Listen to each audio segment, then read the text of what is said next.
Hello friends, welcome to yummy tummy. ఈరోజు మనం చేయబోయే వంట మామిడికాయ కొబ్బరి పచ్చడి.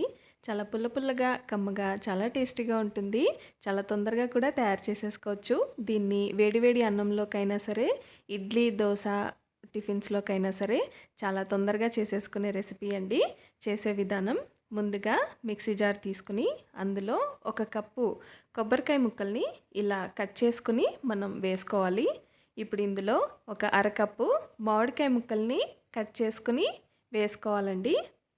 ఇప్పుడు ఇందులో ఒక 5-6 పచ్చిమిరపకాయలని వేసుకుని, ఉప్పు రుచికి సరిపడంతా వేసుకుని, దీన్నంతటినీ కూడా బాగా మిక్సీ పెట్టుకోవాలండి. తర్వాత కడాయి పెట్టుకుని అందులో 2 స్పూన్లు నూనె వేసుకుని, 1 స్పూను మినపప్పు, మరొక స్పూను శనగపప్పు,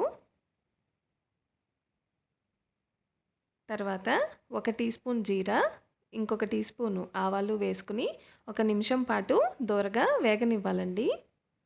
తర్వాత ఎండుమిరపకాయలు ఒక 2 వేసుకుని, కరివేపాకు కొద్దిగా వేసుకుని వేగనివ్వాలండి.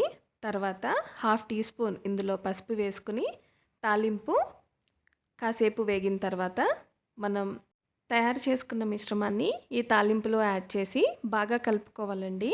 తర్వాత సర్వింగ్ బౌల్లో తీసుకుని వేడివేడి అన్నం నెయ్యితోనైనా సరే, ఏదన్నా బ్రేక్ఫాస్ట్లోకైనా సరే ఎంజాయ్ చేయొచ్చు.